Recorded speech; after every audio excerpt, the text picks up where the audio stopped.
We are back again with the PZ Ultimate New Beginner's Guide Part 3. If you missed our Project Zomboid Beginner's Guide Part 1 and 2, be sure to go check those out. Hey, I'm Obi. And I'm Sobi.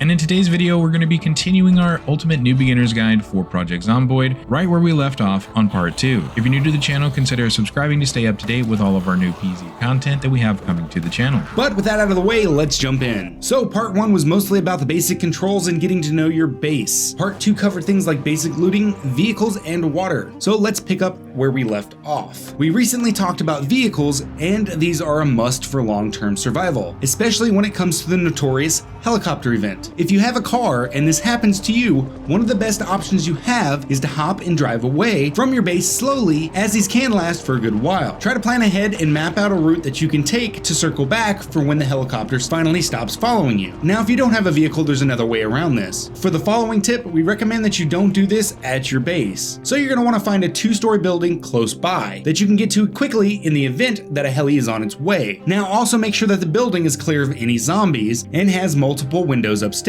Next, craft some sheet ropes and hang these out the windows so you can climb in and out. And you're going to want to put these on all the windows. Also, keep a few extra stored around the location, as zombies can pull these down. So once you have multiple ways to get in through the windows, use a sledgehammer and demolish the staircase leading up to the second floor. This will make the ultimate safe house for the heli event, as no zombies can get to the second floor. Just make sure you have plenty of food and water stored there, because you might be here for a while. During the heli event, retreat to your new safe house and hunker down. Now, the heli event will draw in a lot of zombies, and we do mean a lot. So after the event, it's best to just lay low and stay quiet for a day or so for the zombies out in the area to kind of disperse. Now, once you feel it is safe enough to climb down the sheet rope of your choice and try to make it back to your base in one piece. You're going to want to come back here and clear out the remaining zombies, but you can leave this for later, and hopefully if you give it enough time, more of the roaming hordes will have just left. Just try not to bring a horde back to your base. Also, side note, if your base is really far from town and is out in the sticks, then you might not have much to worry about. We did a run where we lived pretty far out and maybe only had a total of 9 zombies pulled from the event.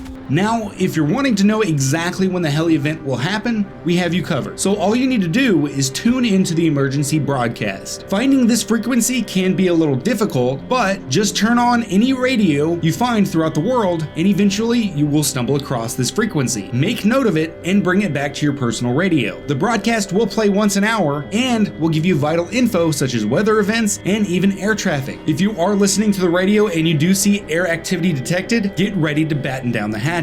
So let's talk about base defenses. So for this, carpentry is key, but if you don't have any levels in carpentry, that's fine. You can build basic log walls, but this will consume lots of ripped sheets. So to build a log wall, you need 4 logs that you can get from cutting down trees. You will also need one of the following: ripped sheets, twine, or rope. But ripped sheets are easy enough to get, and you can get them just from tearing up clothes found on corpses. The best way that we have found to get logs is to just simply cut down the tree and use a vehicle with plenty of storage space to haul them to your desired location. Once you have plenty of piles of logs, just right-click, go to the carpentry tab, choose wall, and click log wall. You can rotate the wall by pressing R on the keyboard. Keep in mind that log walls cannot be decorated, but honestly, we think they look good the way they are. If you've leveled up your carpentry a bit, then you can build walls so you can decorate, but in order to paint them, you need to be at least carpentry level 7. This will allow you to build level 3 walls. You'll have to build a frame first and then build the level 3 wall by right-clicking on the frame. This is also how you build windows. Once the wall is built, you'll need to have some bags of plaster, an empty bucket, some paint, and a paintbrush. Most of this can be found in storage unit or warehouses. Fill the bucket with water and mix it with plaster. Then you can put the plaster on the wall with a simple right-click.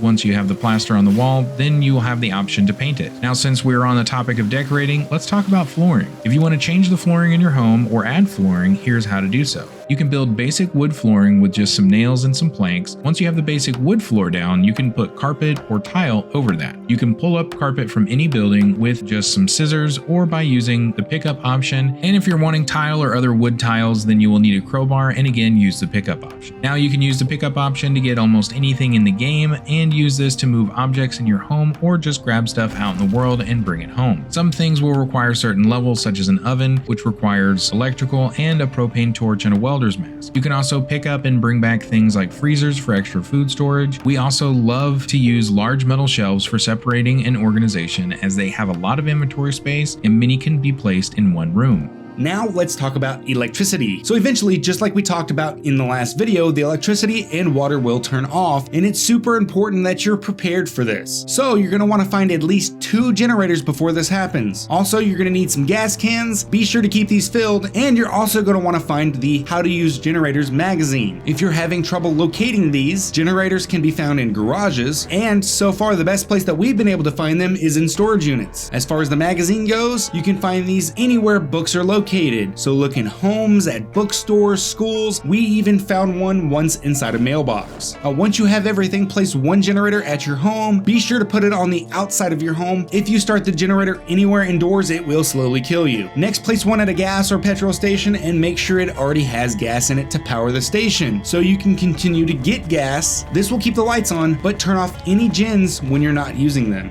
Well, this wraps up part 3 of our easy ultimate new beginner's guide. If you made it this far and learned something, be sure to hit that like button as it helps us grow and reach a broader audience, and we really do appreciate it. Also, consider subscribing to stay up to date with our ultimate guide part 4. Now, we want to know, has this guide been helpful? Do you have any questions for us regarding the game? Also, if you've been playing the game for a while and you feel that we missed something, please let us know down in the comments. Also, if you want to come hang out while we play Project Zomboid live, feel free to follow us on Twitch. We love hanging out with our community and would love to see you there. But until next time, this is Obi. This is Obi. Signing out. See you guys next time.